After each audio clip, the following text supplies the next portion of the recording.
Hi, I'm Leanne Renfree. I'm the manager of Switchboard. We're a not-for-profit organisation that provides telephone information referral service. All of our volunteers identify as LGBTQ or I, and we provide them with a lot of training so that they're there to support our community whenever they're needed.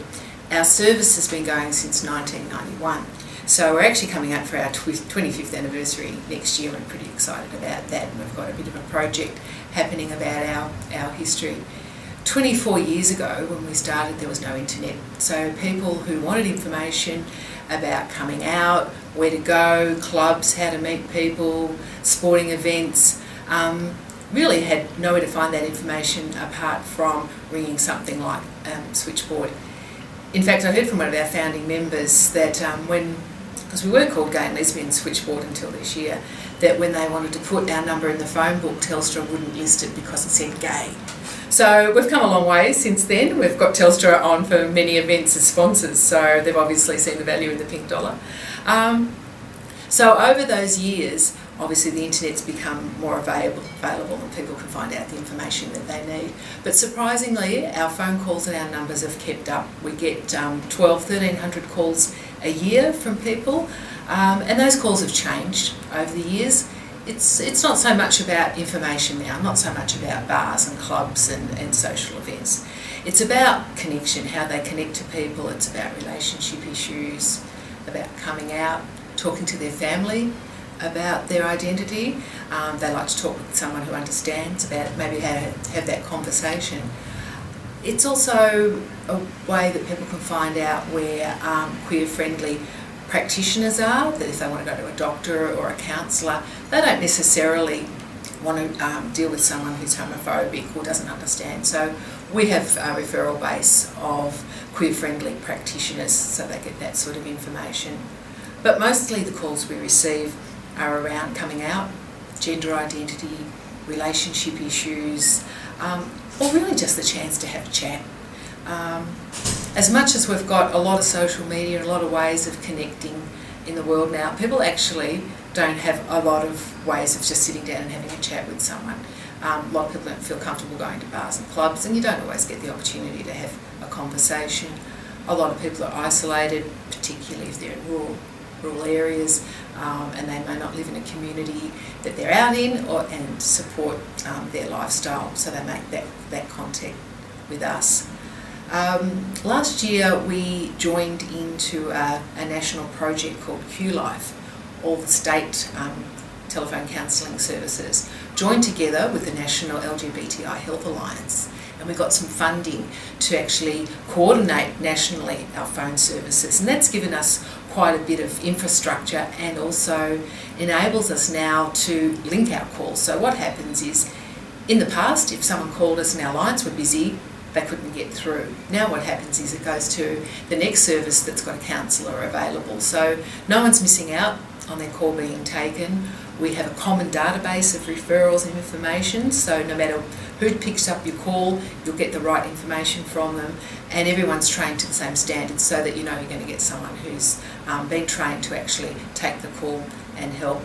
That funding was for 2.5 years. It's coming to this phase and end mid-year, and we're hoping that we'll be refunded because it's given us the opportunity to, as I say, have national coverage, do a bit more around promotion, have a lot more services for our volunteers, like more training, supervision for them. So it's had some great benefits, and it's also enabled us to have web-based counselling, which we haven't had in the past. And the stats sort of show, particularly the younger age group, under 25s, don't like using the phone so much. They'd much prefer to have that communication online. So web chat, web counselling is an area that's really growing thanks to the QLife project, and we'll be introducing that here at Switchboard within the next couple of months. So we've got a lot going on. Our name change came about for a long time.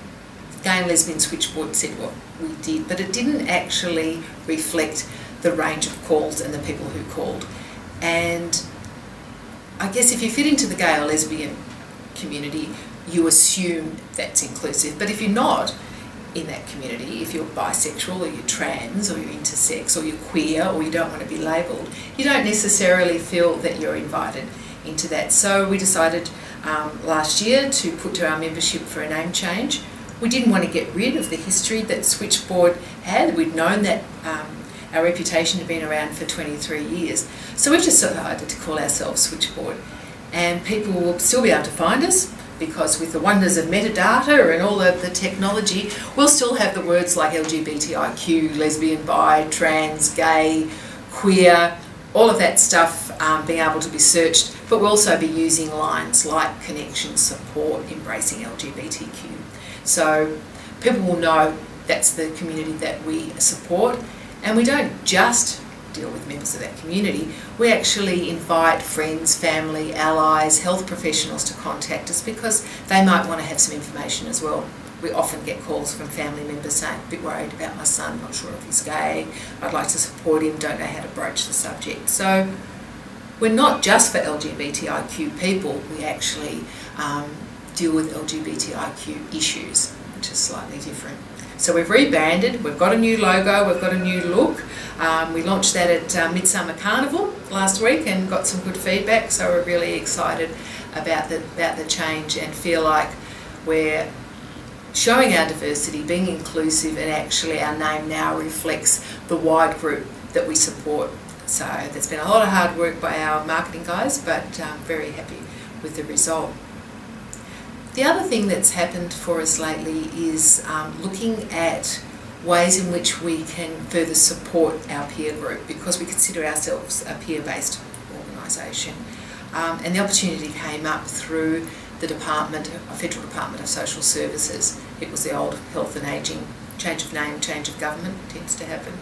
That there was an opportunity to provide volunteers to go out into the community and support older LGBTI people. So we applied for the funding and were successful.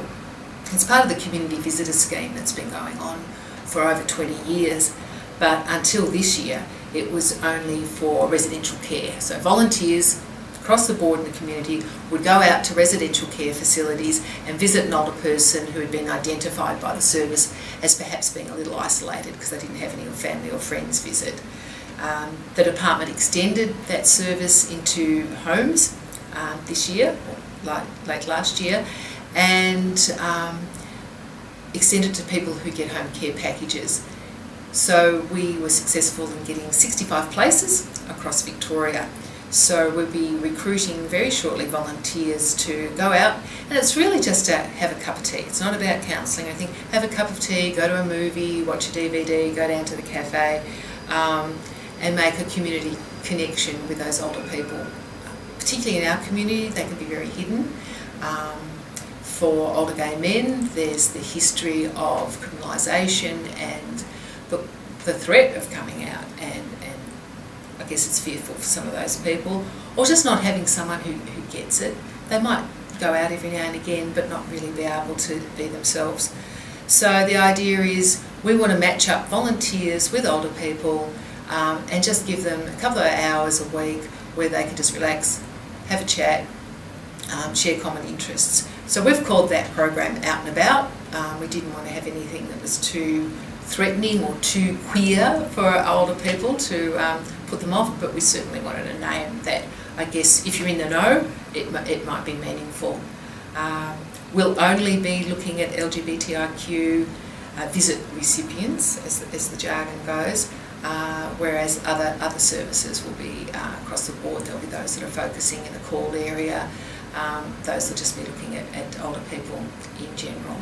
So it's pretty exciting times for Switchboard. We really feel that this is a new phase for us in terms of extending our peer-based support and really supporting a section of our community, older people who have been a little bit forgotten, who need to be reconnected and have those feelings of isolation reduced.